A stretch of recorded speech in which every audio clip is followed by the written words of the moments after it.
Bore da. Croeso cynnes iawn i chi gyd i'n gwasanaeth ni bore yma. Da iawn chi am ddod yma ar amser. Ac wedyn be nawn ni ddal yn gwynt ymhen awr, jyst i weld os oes yna rei bobl euog yn ymwybro mewn yn meddwl beth sydd wedi digwydd yma. Ond da ni'n edrych ymlaen i foli yr arglwydd efo'n gilydd ac i wrando arno fo yn siarad efo ni o iair trwy'r ysbryd glân. Nawn ni gychwyn efo mymryn o gyhoeddiadau. Cofiwch bod yn astudiaeth ni heno ar benod 6, Big Picture for Small Churches, a diolch i Eirin am y cwestiynau mae o di anfon i ni'n barod. Mae'r astudiaeth yn mynd i fod am 6 heno ac ar Zoom. Ymddiheuriadau fydda i ddim yma, fydda i'n pregethu'n Talsarna. So chi'n cofio gweddio amdana i ac am David Job sydd yn rhwla nghanol Sir Fôn, doedd o ddim yn siŵr iawn lle oedd y capel. Oedd o'n siŵr nos Wener, pryd bynnag. Gobeithio bod o wedi ffeindio fo erbyn hyn. Ac yna, nos Fercher, mi fydd y cyfarfod gweddi yma am 6:30. Os gai annog chi i godi rhai o hein, mae yna supply o restr gwylio'r byd Open Doors. Ac os gai a'ch annog chi, os ydych chi'n dod i'r cyfarfod gweddi, i gymryd un ohonyn nhw a dod ar un o hein efo chi'r cyfarfod gweddi, dwi'n meddwl na fi sy'n arwain, ac os na fi fydd yn arwain, fyddwn ni'n gweddio trwy hwn. Dim i gyd, ond gnewch yn siŵr bod gennych chi gopi, ac os gallwch chi ddod ag un efo chi nos Fercher, mi fydd o yn helpu ni weddio am Gristnogion sy'n profi erledigaeth o gwmpas y byd. Nos Wener, y clybu. Diolch i chi gyd. Da ni'n mynd i gychwyn yn troi at Salm 72.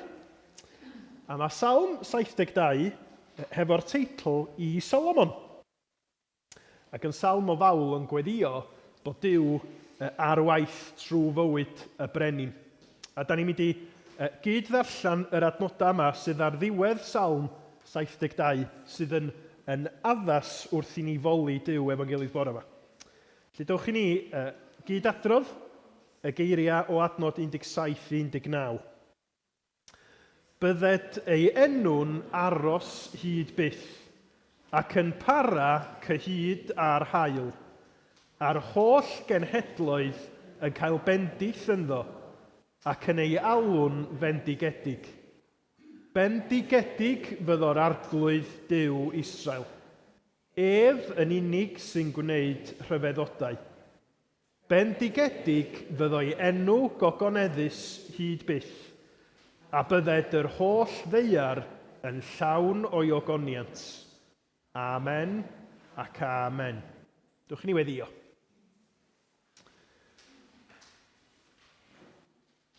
O arglwydd ein Duw, wrth i ni droi ata ti y bore yma, da ni'na am ymuno hefo'r salmydd yn deud mai bendigedig wyt ti. Ti ydy'r un sydd yn heiddi y clod a'r mawl, a da ni'n edrych ymlaen at yr amser pan fydd y ddeiar yn llawn o ddogoniant di. Oherwydd mawredd, pwy wyt ti a be yr wyt ti wedi wneud trwy dy fab Iesu Grist, brenin y brenhinoedd. A da ni wrth daddoli di yn gofyn am dy help di i blygu. Arglwydd bod yn calonna ni'n cael ei rhoi ger dy fron di yn gofyn arglwydd gweithio na ni, sgweli di fod yn dda. Boed i ni fod yn ddisgwylgar, boed i ni fod â chalonna parod i ymateb i'r hyn yr ydyn ni'n ei glywed, ac arglwydd da ni'n gofyn ar i ti yn harwain ni trwy dysbryd. Ar i ni ryfeddu, ar i ni gael yn atgyfnerthu i fyw dy glod di, yn rhyfeddu a tras at dy gariad di yn Iesu Grist, a be mae'r brenin Iesu wedi wneud trwy farw ar y groes a chodi'n fuddigoliaethus y trydydd dydd. Arglwydd, da ni'n gofyn y byddi di'n teyrnasu yn bywydau ni, nid yn unig rwan, ond am yr wythnos sydd yn dod, ac y byddi di yn cael yr holl glod a'r mawl. Da ni'n gofyn hyn yn enw Iesu Grist. Amen. Dwch i ni godi felly i addoli. Addolwn Dduw ein harglwydd mawr, mewn parch a chariad yma nawr. Y 3 yn 1 a'r 1 yn 3 yw'r arglwydd a addolwn ni.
ar ôl i ni ganu ar i'r arglwydd lefaru a'n harwain ni. Da ni'n mynd i wrando ar y darlleniad o Air Duw hefo'n gilydd rwan.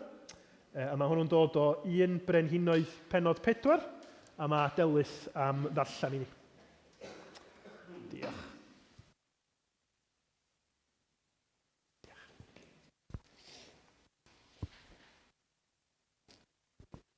1 Brenhinoedd penod 4, adnodau 20 i 34. Roedd poblogaeth fawr yn Jwda ac Israel. Roedd pobl fel tywod ar lan y môr, ac roedd ganddyn nhw ddigon i'w fwyta a yfed, ac roedden nhw'n hapus. Roedd Solomon yn llywodraethu ar yr holl ardaloedd o afon Eufrates i wlad y Philistiaid, ac i lawr at y ffin gyda'r Aifft.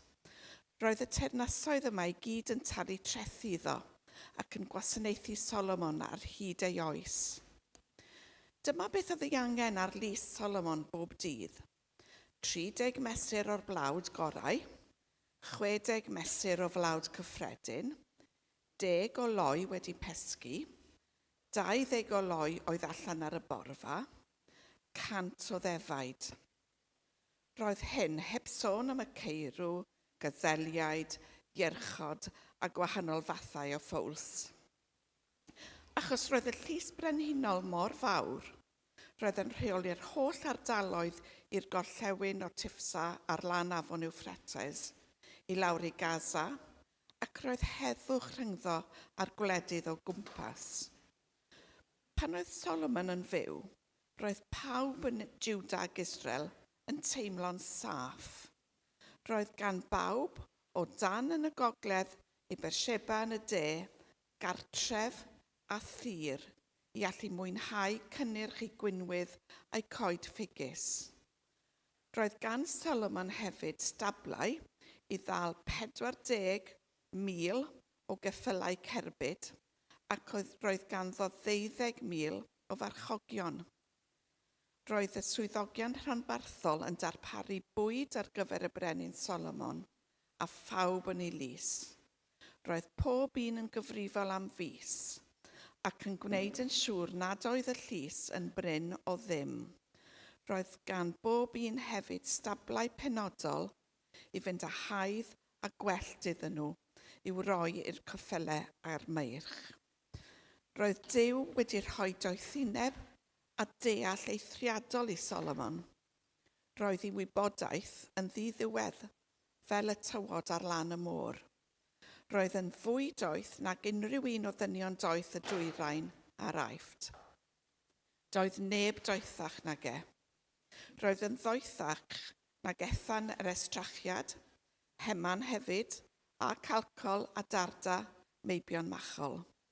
Roedd yn enwog drwy'r gwledydd o'i gwmpas i gyd. Roedd wedi llunio 3,000 o ddiarhebion a chyfansoddi 1,005 o ganeuon. Roedd yn gallu siarad am blanhigion, o'r coed cedrwydd mawr yn Libynus i'r isop sy'n tyfu ar waliau. Roedd hefyd yn gallu sôn am anifeiliaid, adar, ymlusgiaid a phryfed a physgod. Roedd brenhinoedd y gwledydd i gyd yn anfon pobl at Solomon i wrando ar ei ddoethineb.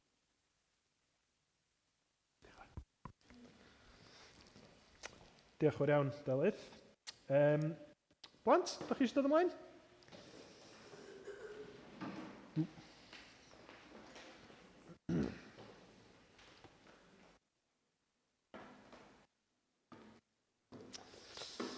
Rwan ta.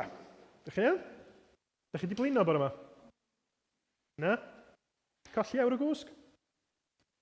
Da, chi'n dall beth yn digwydd yn gwych. Rwan ta. Taswn i'n rhoi prawf anna chi rwan ac yn gofyn be gafodd ei ddeud yn y darlleniad yna, fysa chi'n gallu ateb i. Taswn i'n gofyn i chi faint o geffylau oedd gan Solomon. Dwi'n mynd fynd i, ond o'n i jyst yn meddwl, tybed, dwi'n mynd i roi prawf gwahanol i chi bore yma, iawn? Sut ma'ch llygyd chi'n teimlo bore yma? Go lew? Ddigon da i sbio. Reit. Dwi'n mynd i ddangos llun i chi ar y sgrin, a dwi eisiau i chi ddeud wrtho fi be ydych chi'n gallu weld. Syml dydi?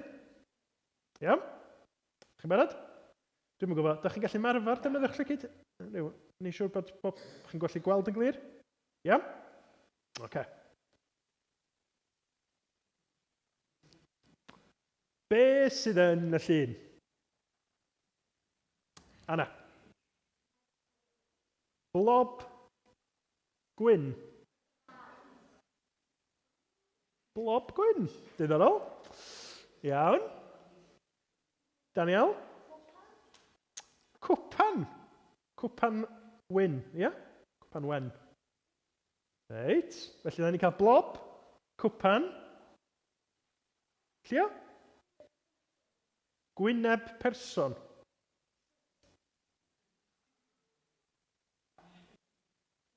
Gwyneb person? Lle ci?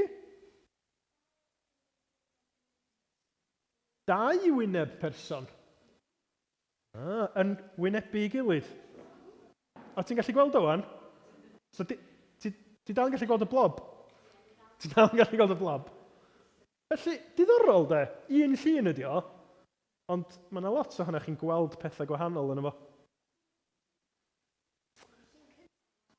Na, da ni'n di newid o, mae'n un llun, dwi'n gwybod, achos o fi sydd wedi gwneud y PowerPoint, un llun ydi o, ddim di newid o gwbl. Ond wrth i chdi edrych, ti'n sylwi ar bethau gwahanol yn yr un llun. Diddorol de. A weithiau, pan ydyn ni'n mynd trwy fywyd, da ni'n methu gweld pethau yn hollol glir tro cyntaf. Da ni'n methu dall beth sy'n digwydd i ni. Da ni'n methu gwneud synwyr o be mae'r Beibl yn ei ddeud weithiau, felly da ni'n gyfod gweddio a gofyn i Dduw am ei help. Wan, mae gen i lun arall i chi wan, mae gen i brawf gwell, iawn? Felly dwi'n mynd i roed fel, ydych chi wedi cael prawf llygyd erioed? Na? Reit. Wel, dwi'n mynd i roed prawf llygyd go iawn i chi wan, oce? Reit. Gei di dynnu dy sbectol i ni gael gweld, ia. Felly, be dwi eisiau chi wneud ydy o'r top i'r gwylod, dwi eisiau chi fynd trwy'r llythrennau i wneud siŵr bod chi'n gallu gweld nhw gyd. Oce? Brwch chi ta?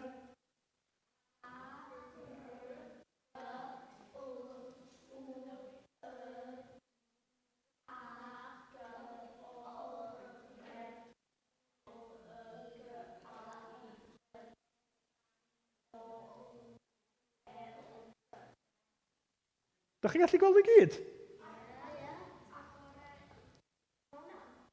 Mae hwnna'n be?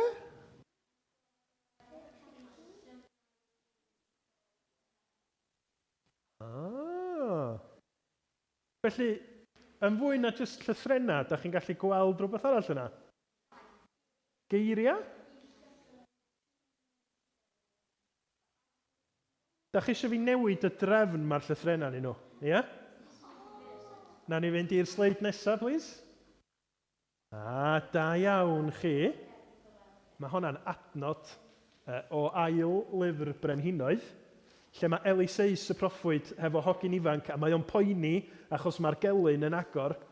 Mae'r gelyn yn agos, a mae Eliseis yn gweddio y geiriau yma. Arglwydd, agor ei lygaid iddo weld bod Duw hefo nhw ac bod ddim angen iddo fo boeni. Ac wrth i ni feddwl am bywyd ni, wrth i ni feddwl am ddilyn Iesu Grist, yn aml mae y weddi yma'n bwysig i ni. Arglwydd agor yn llygyd i ni weld pwy ydy Iesu Grist. I ni sylweddoli, bod ni yn gallu poeni am bethau, bod ni weithiau'n gallu dod ar draws sefyllfaoedd anodd, mae Iesu Grist yn frenin sydd wedi ennill y dydd dros ni bobl. Wan, mewn ychydig wythnosau byddwn ni'n dod at ddathliadau'r Pasg. A dwi eisiau chi feddwl am ddisgyblion Iesu Grist ar ôl i Iesu farw ar y groes, ar y dysadwn yna. Sut ydych chi'n meddwl oedden nhw'n teimlo? Trist ofnadwy, de? Achos oedd Iesu di marw, ac oedd pob peth oedden nhw wedi gobeithio amdano fo, mae siŵr oedden nhw'n meddwl, diolch yn mynd i ddigwydd o'n, mae Iesu di mynd. Ond, oedden nhw'n teimlo'n flabbergasted digon tebyg i bod nhw ddim yn gallu gwneud synwyr o bethau. Ie?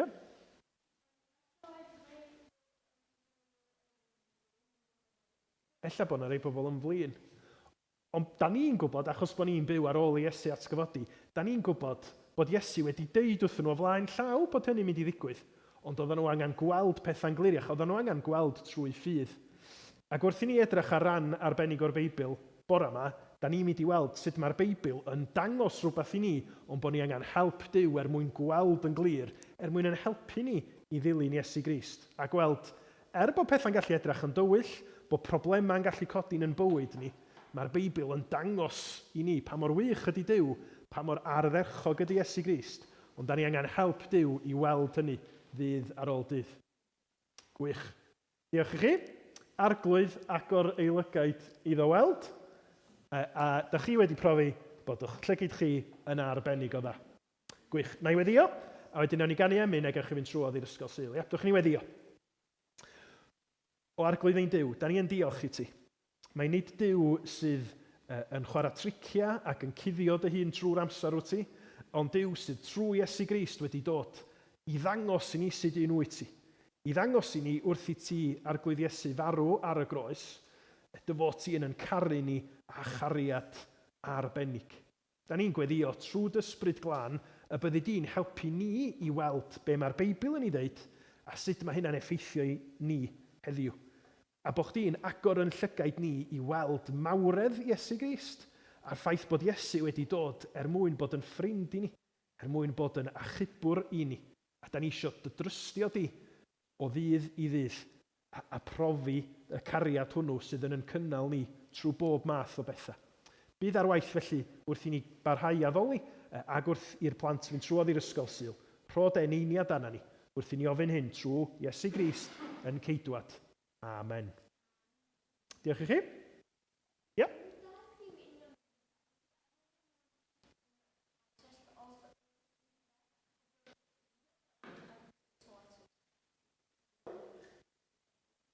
Ti'n nabod fi dda, dwi wastad yn trio twyllo chi mewn rhyw ffordd yn stori plant dydw. Swn i di sgwennu fo yn union fel as, a chi di spotio fo'n sydd, hysach? Dwi'n gwybod. Diolch i fi di stawer. Diolch. A da ni'n mynd i barhau i foli'r arglwydd. Wrth i ni ganu, ti ydyw io'r gogoniant, ti yw tywysog hedd, ti ydyw arglwydd dair anen, ti yw hael cyfiawnder nef. Plygar angylion ger dyfron, canant lafar glod, cans ti sy'n dwy'n geiriau y bywyd gwir, ti yw Iesu Grist yr ior. Hosanna iddo ef fab Dafydd, cans brenin y brenhinoedd yw. Moliant fo hyd nef y nefoedd, teyrnasu mae Meseia Duw. Dwch ni godi i ganu.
dwch i ni weddio fo'n gilydd. O arglwydd ein Duw, da ni yn dy glodfori di. Da ni'n rhyfeddu bod ni yn cael ymuno a llef yr angylion yn canu clod i ti, yn dy ganmol di, y Duw sydd yn dad, yn fab ac yn ysbryd glân. Y Duw sydd yn teyrnasu ac fydd yn teyrnasu hyd byth. Yr un sydd yn heiddi clod, y mawl, y parch a'r bri i gyd. Ac wrth gydnabod hynny, mae rhaid i ni hefyd arglwydd gyffesu bod dyfoli di yn gallu bod yn frwydr i ni. Bod yn mawl ni yn gallu bod yn brin, bod yn serch ni tuag ata ti yn gallu bod mor oer. A da ni'n gofyn dyfa ddeiant di am hynny. Yn gofyn arglwydd y byddi di yn dras yn delio a'n ofna ni, yn delio a'n anghrediniaeth, a'n amheuon ni. Arglwydd yn delio ar ffaith bod ni'n gallu gweld yn gyfyngedig iawn, canolbwyntio ar bethau'r byd, yn rhoi yn bryd ar y bethau di-nod pan da ni'n ystyried nhw o safbwynt tragwyddol. Da ni yn diolch o Dduw, dy fod ti yn dy drigaredd, yn un sydd wedi gaddo ein hadfywio ni. Ymwneud ni yn yn pechod yn yn gwendid, a'n bywhau ni trwy dysbryd glân. Da ni diolch bod yr addewid hwnnw i ni, nid oherwydd yn bod ni'n heiddi dim byd, ond oherwydd gwaith gorffenedig dy fab. Yr un a ddaeth o'r gogoniant i'n byd syrthiedig ni. Yr un a wynebodd angau erchyll ar groes Calfaria, mwyn sicrhau cymod i ni. Ni sydd yn euog, ni sydd yn pechod wedi cael yn pellau oddi wrtha ti, ond ni sydd trwy ffydd yn Iesu Grist yn cael yn cymodi, yn cael yn mabwysiadu yn blant annwyl i ti. Yn rai sydd wedi, trwy waith yr ysbryd, cael yn geni o'r newydd. A da ni diolch i ti am waith rhyfeddol yr iachawdwriaeth. Ac yn gofyn arglwydd y bydd o yn rhywbeth sydd yn destun moliant i ni ddydd ar ôl dydd. Be mae'r arglwydd Iesu wedi wneud? Pwy ydy o? A be mae hynny'n olygu i ni sydd wedi troi at Grist mewn ffydd ac adifeirwch. A da ni arglwydd bore yma yn gweddio y byddi di yn rhoi eneiniad ar dair. Y byddwn ni yn cael llygaid ffydd i weld yn gliriach. Ia, wrth ddarllen y Beibl a gwrando arno fo'n cael ei agor, ond o ddydd i ddydd yn bywyda arglwydd yn yr helbulon sydd yn dod i'n rhannu. Arglwydd agor ein llygaid i ni weld. I ni weld pwy wyt ti i ni. Dy fod ti yn wir yn noddfa ac yn nerth, yn gymorth hawdd ei gael mewn cyfyngder. Dy fod ti yn graig gadarn, bod yr arglwydd Iesu yn frawd y gallwn ni ymddiried y cyfan iddo fo. Yn archoffeiriad tosturiol a ffyddlon sydd yn dall ni i'r dim. Sydd yn gwybod am yn gwendid, ni'n gwybod am yn tuedd ni grwydro. Ond eto yr un yn gwybod hynny a ddaeth ac a aeth i'r eithaf tywyll drosom ni. Yr un a goncrodd pechod, angau a'r diafol ar yn rhan ni.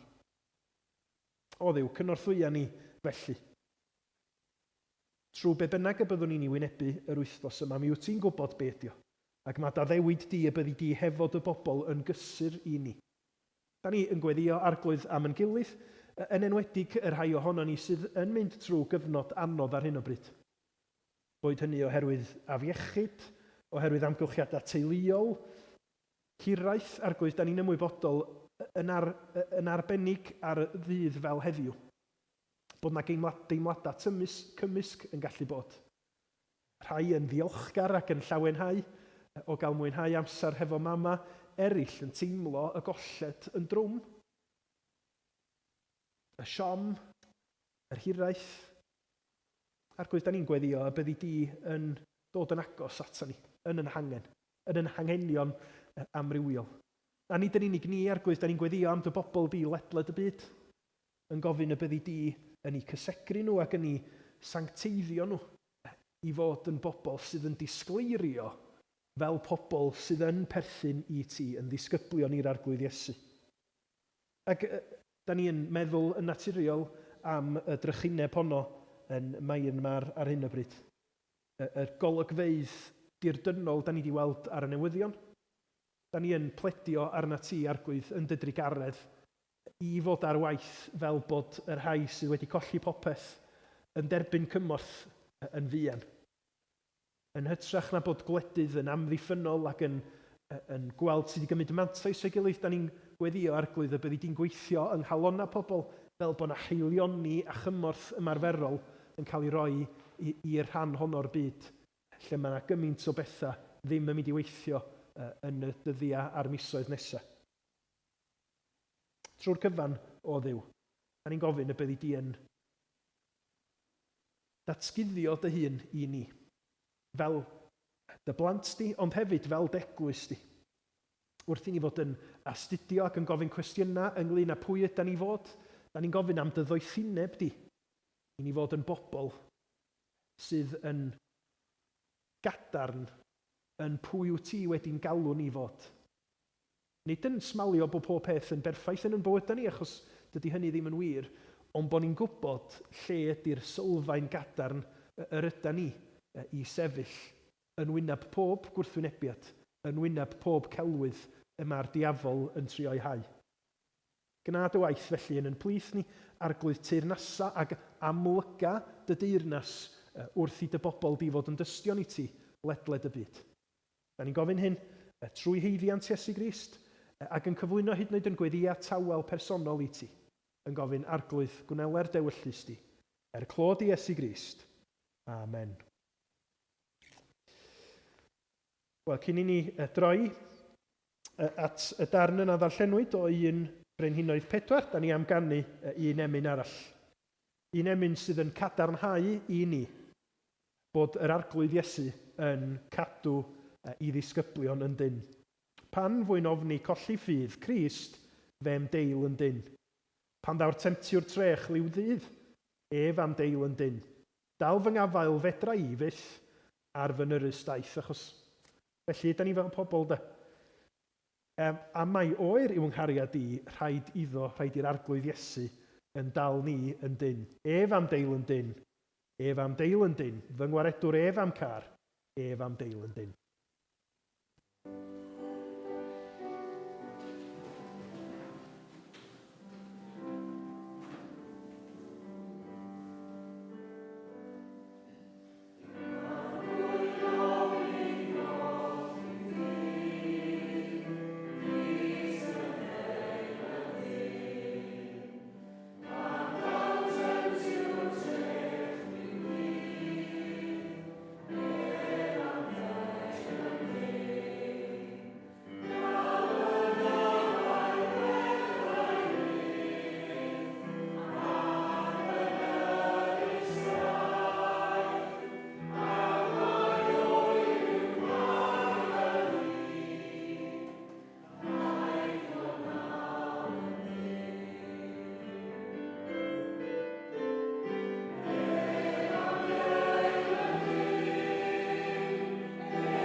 Dwi'n mynd i roi llun person i fyny ar y sgrin i chi.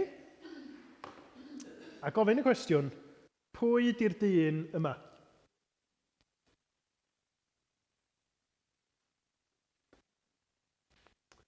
Os yna unrhyw un yn gwybod pwy di o? Mae Naomi'n meddwl amdano fo. Ti'n nabod y gwyneb? Ti'n mynd i fentro enw? Dim syniad. Mae'r dyn yma wedi bod ddim yn rhy bell i ffwrdd oddi wrthyn ni. Ei enw fo ydy Jordan North. A'i waith o ydy mae o'n DJ ar y radio. Ac yn ystod gaeaf 2020, mi dreuliodd o chydig wythnosa yng Nghastell Gwrych Abergele, fel rhan o'r rhaglen bonkers I'm a Celebrity, Get Me Out of Here. Mi ddoth o'n ail yn y gystadleuaeth hwnna. Ydych chi'n cofio pan oedden nhw'n cael mynd i Australia ac oedd rhaid yn mynd i Gastell Gwrych yn lle druan ohonyn nhw. Mi ddoth Jordan North yn ail, a cradur mi oedd o yn un o'r cystadleuwyr oedd gynno fo ofn popeth. Ofn uchder, ofn pryfid cop, ofn nadroedd, a da chi'n meddwl, pam yn y byd nath o fynd ar y fath raglen? Ac wrth gwrs, achos sut mae rhaglenni fel yma'n gweithio, achos bod y gwylwyr i gyd yn gweld bod gynno fo ofn pob peth, fo oedd yn cael ei bleidleisio i wneud yr heriau yma i gyd. Pryd diolch gwahaniaeth. Ar gyfer y bregath, diolch ddim yn allweddol bod chi'n nabod y dyn yma. Ond, mi ddoth o yn enwog yn ystod y cyfnod pan oedd yr rhaglen ymlaen, achos pan oedd o'n gwneud y challenges gwahanol yma, oedd o mewn stad ddifrifol yn casau yr llygod mawr a'r pryfid cop a'r nadroedd, fel fyswn ni hefyd. A tra oedd o mewn yn y caetches yma, yng nghanol y pethau erchill, mi oedd o'n adrodd pethau iddo fo'i hun drosodd a drosodd a drosodd. Ac yr ymadrodd oedd o yn ddeud wrtho fo'i hun oedd happy place, happy place, happy place. Ac wedyn oedd o'n dweud happy place, turf moor. Happy place, turf moor. A mi ddoth o'n enwog am yr ymadrodd hwnnw. Rwy'n yn gwybod lle di turf moor? Cae Pêl-droed Burnley. Mae o'n gefnogwr mawr tîm Pêl-droed Burnley. Ac felly, be oedd o'n wneud yn yr amgylchiadau erchill yma, oedd o'n trio perswadio ei hun i feddwl am ei happy place yn y stadiwm Pêl-droed hynny. Ac mae'n debyg, ar ôl iddo fo gael ei gyfweld, pam oeddech chdi'n deud hyn wrthych chdi dy hun, mae'n debyg na'r esboniad oedd bod ei frawd o, brawd Jordan North, yn filwr.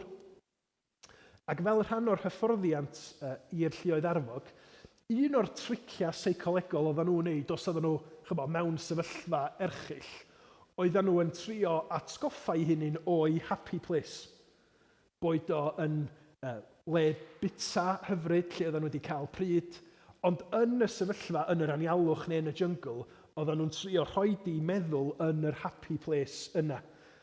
Ac felly dyna pam oedd Jordan North yng nghanol nadroedd yn deud happy place, turf moor. Lle di'ch happy place chi? Lle ma'ch meddwl chi yn mynd pan ydych chi yn dychmygu rhywbeth braf, rhywbeth dymunol, rhywbeth yr ydych chi'n edrych ymlaen yn ysu amdano fo pan di pethau ddim yn dda ar hyn o bryd. Achos mae gennym ni gyd yr llefydd yna mae'n meddwl ni'n crwydro iddo fo, does? Yn griw o bobl, da chi'n mwynhau cwmni nhw, yn le sydd yn dod â atgofion melys yn ôl. Os oedd Jordan North yn deud na tric seicolegol ddysgodd o gan ei frawd, mi fyswn ni'n awgrymu bod na ddoethineb beiblaidd tu ôl i be oedd o'n wneud. Achos mae'r Beibl mewn gymaint o lefydd yn perswadio ac yn pwyso ar y crediniwr i godi i olwg uwchlaw y profiadau mae o'n gael yn y presennol, yn dydy? Ga i roid un esiampl i chi. Cychwyn pennod 3 Colosiaid. Felly, os cyfodwyd chwi gyda Christ, ceisiwch y pethau sydd uchod, lle mae Crist yn eistedd ar y ddeulawr Duw. Rhowch eich bryd ar y pethau sydd uchod, nid ar y pethau sydd ar y ddaear. A dim ond un esiampl ydy honno. Yn tuedd ni yn naturiol ydy ma'n golwg ni wedi cael ei lenwi ar hyn sydd reit o flaen yn trwyna ni'n de. Yn broblema, yn boena, yn amgylchiadau, da ni'n methu gweld yn y ffyrdd trwyddyn nhw. A mae'r Beibl yn galw ni dro ar ôl tro i gael golwg newydd ar bethau, yn dydy. I gael golwg newydd ar reality ysbrydol sydd yn wir bod llygad dynol ddim yn mynd i sylweddoli hynny ar y pryd. Ac wrth i ni edrach ar y bennod yma 1 Brenhinoedd 4, dwi am i ni ystyried yr elfen yna o be mae'r bennod yma yn ei ddangos i ni. Nid yn gymaint am Solomon a faint o geffyla oedd ganddo fo, ond be mae o'n olygu i ni fod yn rhan o deyrnas yr arglwydd Iesu Grist. A sut mae rhanna o'r Beibl sydd yn arwynebol yn edrach chydig bach yn random, hefo mesuriadau o flawd, sut mae o yn gallu bod yn gysur i ni, Cristnogion heddiw, yng nghanol y brwydra yna hefo ofna ansicrwydd amheuon. Dyna di ngobaith i angweddi fi wrth i ni fynd trwy snapshot bach yma o deyrnasiad Solomon. A dwi isio i ni gychwyn ystyried yr cwestiwn yma am happy place oherwydd be mae adnod 20 yn dweud. Os gynnwch chi Feibl neu app, trowch efo fi 1 Brenhinoedd 4 adnod 20. Yr oedd Jiwda ac Israel mor niferus ar tywod ar lan y môr. Yr oeddent yn bwyta ac yn yfed yn llawen. Mae'n grynodeb i ni o sut oedd pethau o dan Solomon. Pob beth yn gret. Wel iawn, ond mae hwnna mor syml, mae o bron yn blentynaeth dydy. Come on, no. Siawns bod bywyd ddim cweit mor syml a hynny. Ond mae yna rhywbeth mwy yn cael ei ddeud wrthyn ni fama na jyst oedden nhw'n mwynhau cael swper braf efo'i gilydd bob nos. Yndoes? Achos wrth i ni ddarllen yr Hen Testament, da ni eisiau darllen, a da ni eisiau gwneud hynny yn chwilio am ddoethineb Duw, da ni eisiau gwneud hynny yn defnyddio y ddirnadaeth mae'r Ysbryd Glân yn ei roi i ni. Yr oedd Jiwda ac Israel mor niferus ar tywod ar lan y môr. Yr oeddent yn bwyta ac yn yfed yn llawen neu hapus. Mae Beibl dod et yn ei ddeud yn de. Mae yna negas bwysig yn y cymal bach yna, does? Pam maen nhw'n profi llawenydd, Jiwda ac Israel? Pam bod nhw mor niferus a tywod ar lan y môr? I unrhyw un fysa'n darllen neu'n gwrando ar 1 Brenhinoedd, mi fysa nhw'n meddwl, mae'r cymal yna'n canu cloch i ni. Mae o'n deud rhywbeth wrthon ni, ella nid yn gymaint am Solomon, ond am y Duw sydd wedi sicrhau na Solomon sydd yn teyrnasu. Mae'r Duw yma wedi deud hyn wrth un o hynafiaid Solomon. A dyma'r adnod i chi yn Genesis 22. Genesis 22, 17. Duw yn deud wrth Isaac. Abraham ac Isaac, mae'n ddrwg yna, yn cofio y bennod honno, lle mae Abraham yn fodlon a berthu Isaac. Mae o'n cael cadarnhau y cyfamod a'r addewid mae Duw wedi wneud i Abraham, bendithiaf di yn fawr ac amlhau dy ddisgynyddion yn ddirfawr fel ser y nefoedd ac fel y tywod ar lan y môr. Tywod ar lan y môr. Chi'n gweld? Beth sy'n digwydd yn y datganiad yma am Solomon a'r bobl niferus yn Jiwda ac Israel, da ni'n cael yn atgoffa, ond mae Duw yn ffyddlon. Dyna pam bod na lawenydd, nid achos bod y bwyd maen nhw yn ei fita yn arbennig o neis er ei fod o, ond tarddiad y llawenydd ydy ffyddlondeb Duw. Ac os oedd hynny'n wir i bobl o dan Solomon, meddyliwch gymaint yn fwy gwir ydy o i ddisgyblion Iesu Grist heddiw.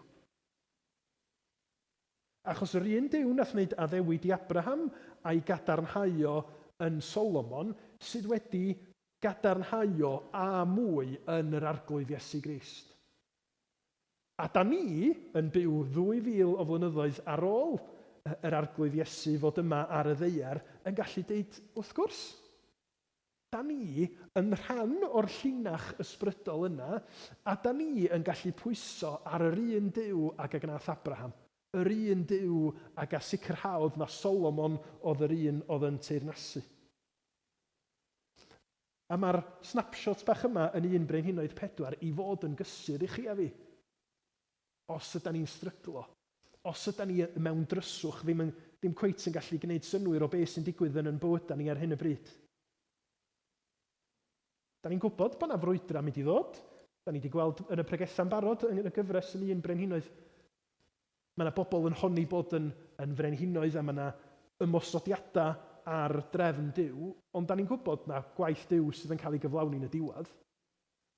Ac os oedd o'n wir i Solomon ac i Dafydd ac i Abraham ac i Isaac, pam ys fo ddim yn wir i chi a fi, sydd wedi gweld llawer mwy o fwriadau hyfryd Duw trwy hanes ac ymherson Iesu Grist.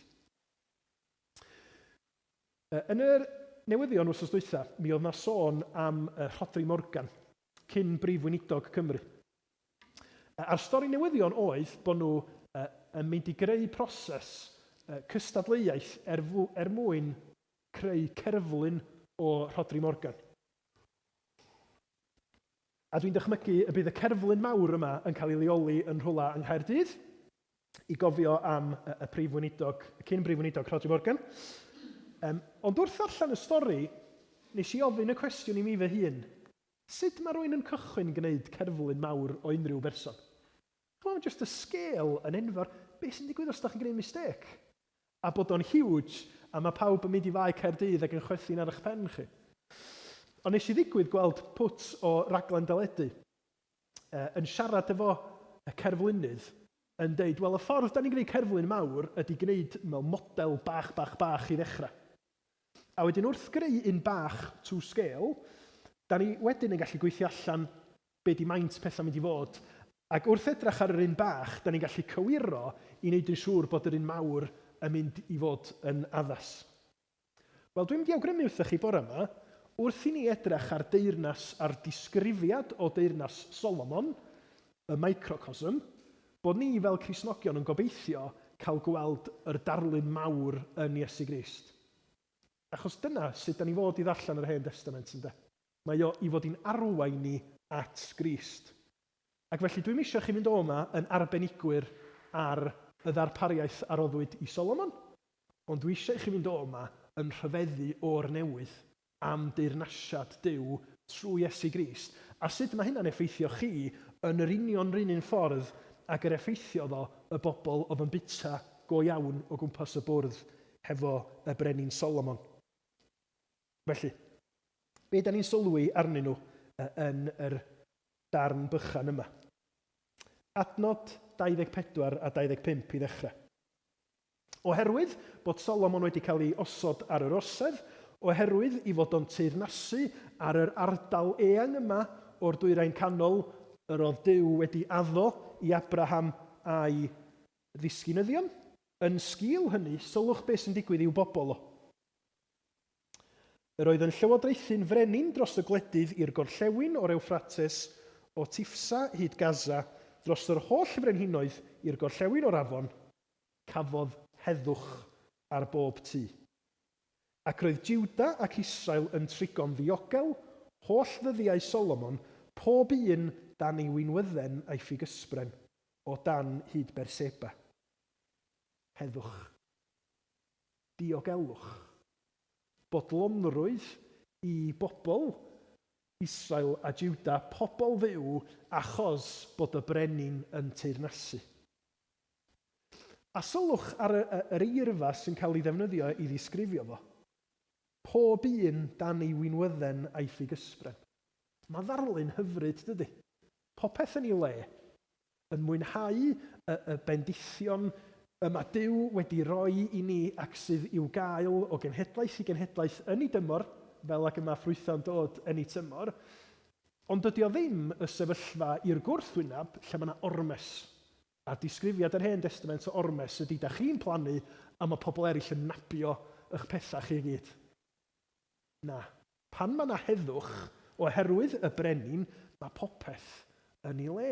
Ac mi ydym ni'n cael mwynhau yr hyn mae Duw wedi rhoi i ni. Y diogelwch hynny. A ydych chi'n gwybod y cymal pob un o dan ei winwydden a'i ffugysbren? Mae o'n gymal sydd yn cael ei ailadrodd gan nifer o'r proffwydi pan maen nhw'n deud i bobl Dduw sydd dan farn, ond pan fydd popeth yn iawn fel mae fydd o'n teimlo? Ydwch chi o dan yr winwydden a'r ffugysbren ac yn profi yr heddwch yna. Wrth gwrs, da ni'n gwybod, hyd yn oed yn fwy, yr rheswm mae yna heddwch yn dod i ni sydd wedi credu'n Iesu Grist ydy achos bod yr arglwydd Iesu wedi ennill buddigoliaeth drost y gelyn. Wedi talu'r pris am yn pechod ni, oedd yn gwahanu ni oddi wrth Dduw, wedi concro Satan ag uffern hyd yn oed ar yn rhan ni. A mae Iesu Grist yn deud wrth ei ddisgyblion yn Ioan 14, yr wyf yn gadael i chwi dangnefedd neu heddwch. Yr wyf yn rhoi i chwi fy nhangnefedd i fy hun, nid fel y mae'r byd yn rhoi yr wyf i'n rhoi i chwi. Peidiwch a gadael i ddim gynhyrfu'ch calon a pheidiwch ag ofni. Wan ella bod chi yma bore yma a ydych chi'n meddwl, dwi'n gwybod bod na heddwch i'r Cristion. Heddwch rhwngtha ni a Duw yn sicr. Heddwch i fod rhwng Cristnogion a'i gilydd achos bod ni wedi cael yn creu yn un ddynoliaeth yn Iesu Grist. Heddwch tragwyddol yn y nefoedd lle fydd pob glin yn gofod plygu i Iesu Grist. Pob gwrthwynebiad, pob dinistyr wedi sgibo ymaith yn y nef newydd a'r ddeiar newydd. Ond dwi'n profi'r heddwch dwfn yna ar hyn o bryd. Mae'n frwydr, yn dydi? Mae'n frwydr achos bod ni'n gwybod bod buddigoliaeth wedi cael ei ennill unwaith am byth ar y groes a trwy'r bedd gwag, da ni dal yn y cyfnod yma, yn y dyddiau olaf, a mae yna dal dentasiyna, mae yna dal frwydra y byddwn ni'n gorfod i brwydro. Ond mae'r fuddigoliaeth wedi hennill. Sy'n angen i ni ofni gormes, oherwydd da ni'n gwybod yn y pethau hyn i gyd y mae gennym fuddigoliaeth lwyr trwy'r hwn a'n carodd ni, fwy na choncwerwyr oedd yr hen gyfieithiad. Gweddiwch ar ei Dduw trwy ysbryd, rhoi mwy o'r heddwch yna i chi. Mae o'n reality ysbrydol yn barod. Gweddiwch bod o'n dod yn reality profiadol i chi yng nghanol tentasiyna bywyd. Os does ddim amheuaeth ydy Iesu ar yr orsedd neu ddim, nag oes? Na. Mae'r gair yn pwyso arna ni i ofyn am gael profi mwy o'r heddwch hwnnw. Felly, da ni'n gweld heddwch a diogelwch ar ffurf fach yn Heirnasiad Solomon, ond mae yna fwy. Yr ail, beth sylwch yn adnod 27. Gofalai'r rhaglawiaid hynny, pob un yn ei fus am ymborth ar gyfer y brenin Solomon, a phawb a ddoi at ei fwrdd, nid oedd dim yn eisiau. Digonedd. Digonedd y mae Solomon yn ddarparu ar gyfer ei bobl, ar gyfer y rhai oedd yn cael cyd-wledda hefo fo. Ac mae o'n ddarlun bendigedig i ni o'r hyn mae Duw yn ei roi i'r Cristion yn Iesu Grist, yn dydi? Meddyliwch pam mor aml mae Iesu yn darlunio teyrnas Duw trwy ddeud, mae o'n debyg i wledd. Mwy nag unwaith yn yr Efengyla. A pan da chi a fi'n clywed y gair gledd, os da chi'n debyg i fi yn licio bwyd, da chi'n clywed y gair gledd a mae yna ddarlunia yn dod yn eich dychymyg chi'n does? Neu bynnag da chi'n licio, di o dde? Da chi ddim yn darlunio llwyth o fwyd da chi ddim yn licio. I fi, mae o'n steak a burgers a y pethau afiach mae gyd. Ond mae o'n rhywbeth lle, a da chi'n cychwyn glyfeirio achos da chi'n meddwl, mae o'n neis. A wedyn da chi'n dychmygu y bobl fydd yna hefo chi. A'r profiad cynnas o rannu yr digonedd yma hefo pobl eraill. Achos mae o yn rhoi'r darlun i ni o ofal a darpariaeth Duw i ni yn Iesu Grist, yn dydi? Mi fyddwn ni yn cael gwledda yn clodfori Iesu Grist rhyw ddydd, ond i ryw radda mae'r wledd wedi cychwyn i'r Cristion rŵan. Da ni'n gwledda wrth addoli hefo'n gilydd. Da ni'n gwledda ar air Duw wrth ddarllen a cael yn atgoffa o sut y mae o yn ei ras. Nid yn stingy, yn rhoi chydig bach o ras i ni, ond yn Iesu mae yna orlif helaethach o ras yn dod ata ni.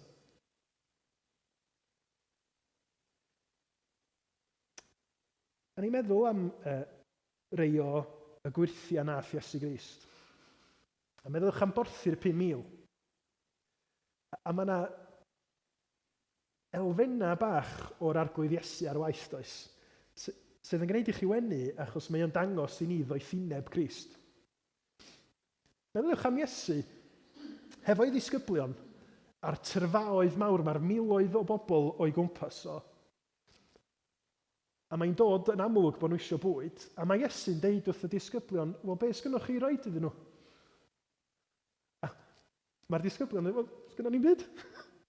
Sgynno ni'n byd? A chyfo, o be am gael whip round, wel, mae gennym ni 5 torth a 2 bisgoti nhw. Mae'n pathetic, dydy. Mae yna 5,000 o ddynion, felly miloedd o blant a merched hefyd. Sgynno ni fel pobl, ddim byd rhwngtha ni, jyst y 5 torth a 2 bisgoti yma. Ond mae'r arglwydd Iesu yna. A pa mae'r arglwydd Iesu yna yn bwydo nhw, y disgrifiad ar y diwedd ydy nid nathon nhw i gyd gael rhyw grystyn bach o fara, nag i? Mi gathon nhw fwy na digon. A'r prawf o'r mwy na digon yn Iesu Grist oedd y 12 basgiad o friwsion. A mae'r pethau mae gyd yn dangos rhywbeth i ni am sut mae Duw yn rhoi yn Iesu Grist. Mae'n rhoi yn hael. Mae o'n rhoi dros ben llestri. Pam? Achos pwy ydy Iesu Grist? Do'n na neb yn eisiau wrth fwrdd Solomon, does na ddim Cristion yn brin achos bod Iesu Grist yn anigonol nag oes. My fi yw bara'r bywyd. Ni bydd eisiau bwyd byth ar y sawl sy'n dod ata fi, ac ni bydd syched byth ar y sawl sy'n credu yno fi. Wan, eto, ella bod chi wedi meddwl am heddwch ac yn stryglo hefo diffyg heddwch. Ella bod chi'n meddwl am ddigonedd Duw yn ei deyrnas o trwy Iesu Grist. Ydych chi'n meddwl, ond dwi ddim yn teimlo y digonedd yna ar hyn o bryd. Pam?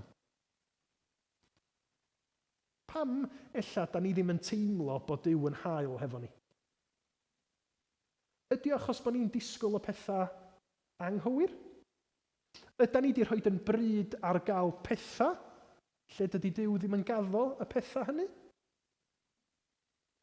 Neu ydyn ni hefo disgwyliadau anfeiblaidd o be ydy o i ddilyn Iesu Grist? Da ni am ryw reswm wedi credu y celwydd yma, munud da chi'n rhoi eich bywyd i Grist, bywyd yn braf wedyn. Bo beth yn disgyn i'w lle, dim struggles. Y gwir ydy di Beibl byth yn portreadu bywyd y Cristion felly, nid? Felly mae o'n briodol bod ni yn gofyn i ni'n hunan os ydyn ni'n stryglo hefo methu gweld daioni Duw, methu gweld heilioni Duw, ac yn stryglo hefo heddwch. Wel, ydy o'n rhywbeth da ni angen edifarhau amdano fo?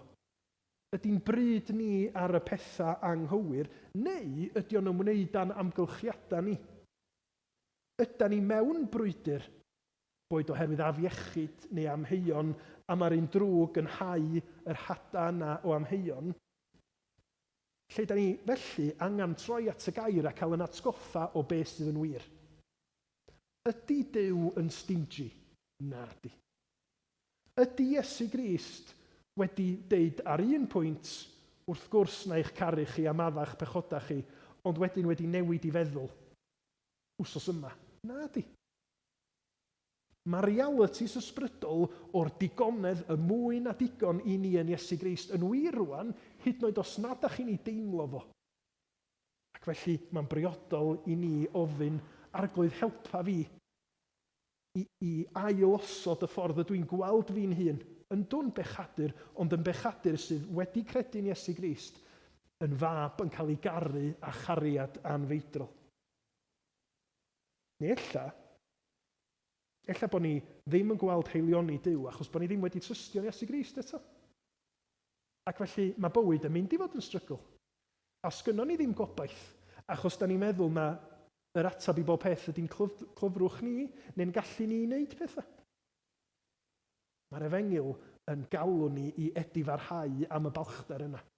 A dod at Iesu Grist, nid yn trio cuddio yn methianna, yn meddwl bod ni yn ddigon clyfar, ond yn cydnabod, da ni yn euog.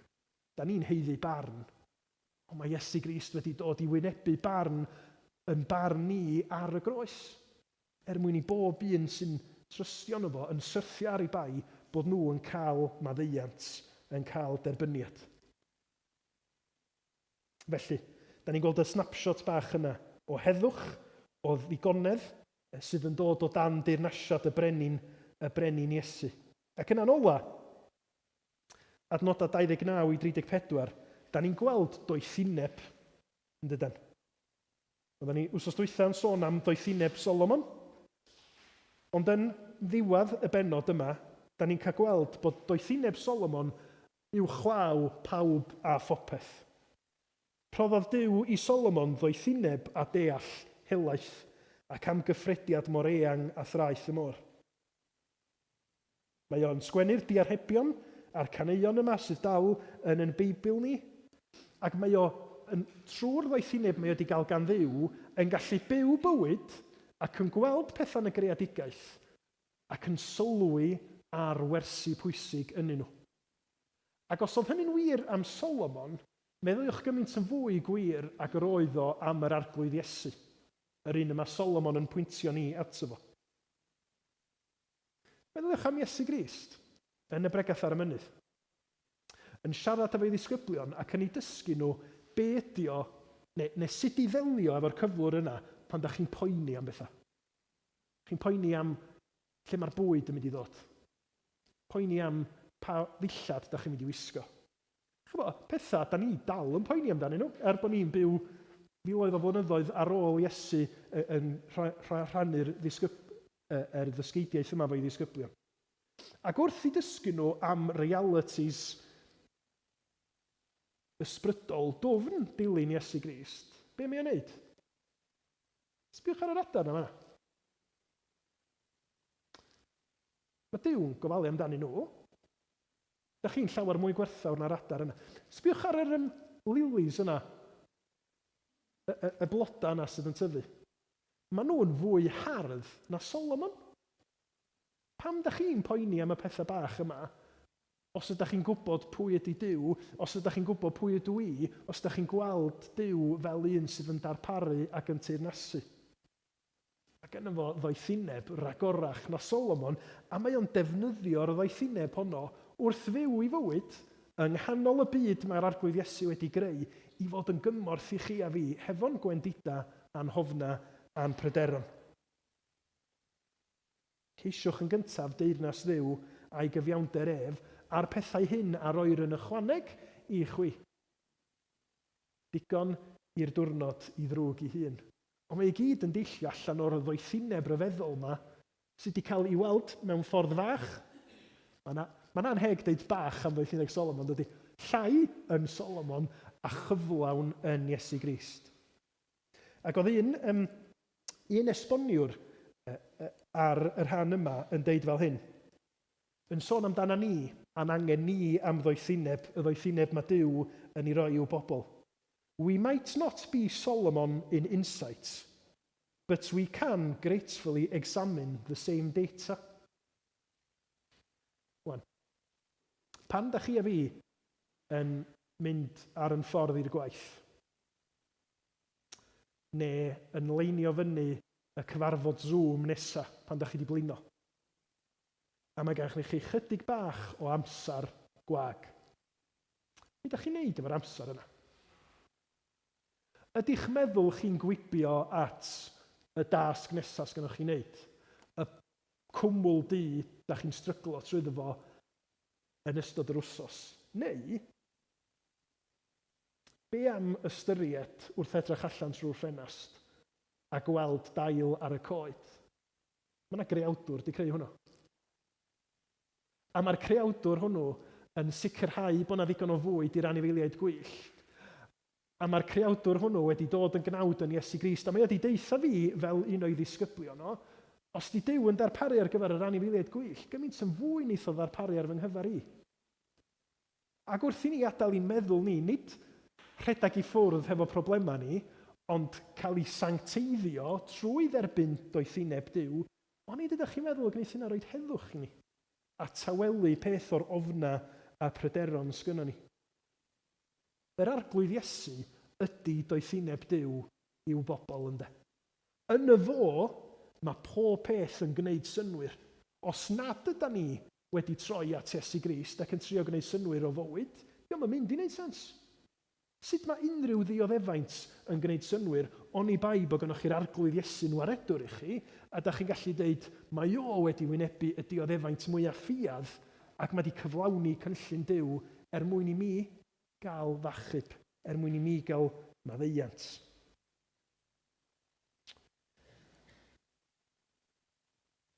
Ydych chi'n gweddio am ddoethineb?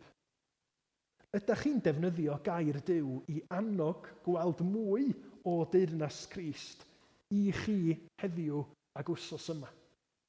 Dwi'n pwysleisio hyn achos dwi'n gwybod dwi'n stryglo hefo fo. Dwi yn gallu meddwl am y pethau mwyaf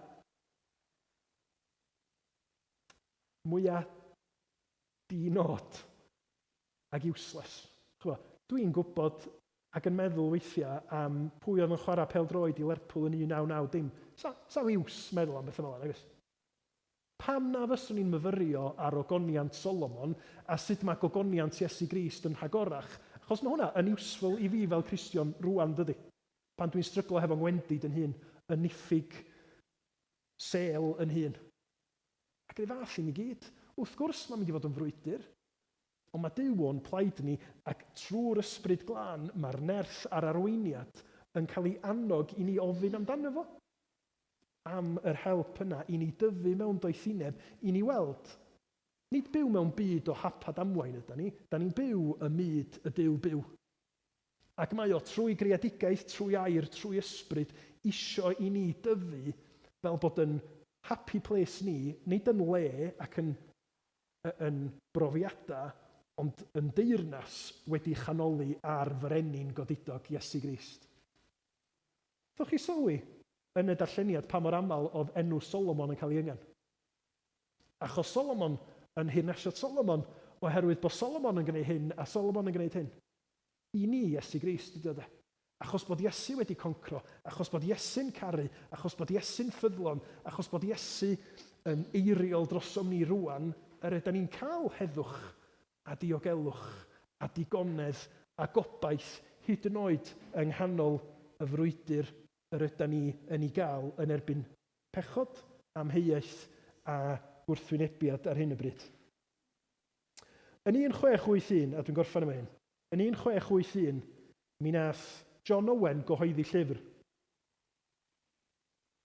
Y short treatise, dwi'n meddwl, oedd yr disgrifiad, ond o John Owen yn sgwennu dim byd yn short.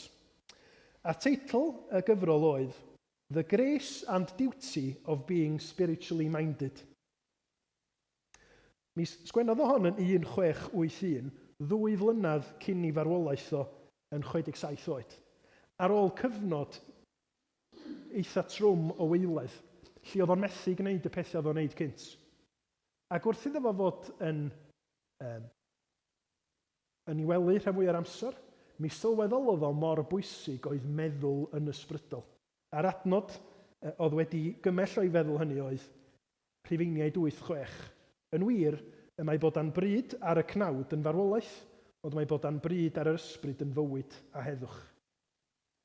A mae o'n sôn am grace and duty. Grace, oherwydd mae Duw yn ei ras yn caniatáu i'n meddwl ni ganoli ar yr arglwydd Iesu. Nid mewn ofn bod o'n frenin sy'n mynd i'n cosbi ni, Ond oherwydd i'r ras o bod o'n frenin sydd o'n plaid ni, yn caru ni ac wedi darparu ar yn cyfer ni. Ond duty, achos mae'r gair yn galw ni i roed yn bryd ar Iesu Grist, i droi'n golwg ar yr arglwydd Iesu, arglwydd awdur a pherffeithydd ffydd. Mae di rhoi i'r ysbryd i ni, ond mae angen i ni wneud y penderfyniadau hynny. Yn does? I ddarllen y Beibl, i neilltuo amser i weddio, ac wrth i ni wneud hynny, a chyd addoli hefo'n gilydd, mi brofwn ni mwy a fwy o pwy ydy'r arglwydd Iesu i ni heddiw ac am byth. Felly, wrth i ni ystyried Solomon a'i deyrnasiad, ystyriwch fwy y brenin Iesu. Yr hyn mae wedi gyflawni, yr hyn mae wedi ddarparu, yr heddwch, y bodlonrwydd, y digonedd sydd i chi a fi yn Iesu Grist. Bellach gyfeillion, Filipiaid 4. Beth bynnag sydd yn wir, beth bynnag sydd yn anrhydeddus, beth bynnag sydd yn gyfiawn a ffyr, beth bynnag sydd yn hawddgar a chanmoladwy, pob rhinwedd a phopeth yn heiddi clod, myfyriwch ar y pethau hyn. Y pethau yr ydych wedi dysgu a'i derbyn, ei clywed a'i gweled yno fi, gwnewch yr rhain, a bydd Duw'r tangnefedd gyda chwi. Clod i'w enw. Amen. Ydyn ni am orffan yn canu am deyrnasiad yr arglwydd Iesu. A'r afendith sydd yn dod i'r Cristion oherwydd bod yr Iesu yn teyrnasu ym mhob man, ac y bydd gogoniant Iesu Grist a theyrnasiad Duw i weld yn ei holl gyflawnder disglair rhyw ddydd. Yr Iesu a deyrnasa'n grwn, o godiad hael hyd fachlyd hwn, ei deyrnas a o fôr i fôr tra bydd o llewyrch hael a lloer. Diolch.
Ar ôl hyn, edrychais ac weled dyrfa fawr na allai neb ei rhifo, o bob cenedl a'r holl lwythau a phobloedd ac ieithoedd, yn sefyll o flaen yr orsedd ac o flaen yr oen, wedi gwisgo a mentyll gwyn a phalmwydd yn ei dwylo, yr oeddent yn gweiddi a llais uchel, i'n Duw ni sy'n eistedd ar yr orsedd ac i'r oen y perthyn y waredigaeth. I'n Duw ni y bor mawl a'r gogoniant, a'r doethineb, a'r diolch, a'r anrhydedd, a'r gallu, a'r nerth, bus bythoedd. Amen.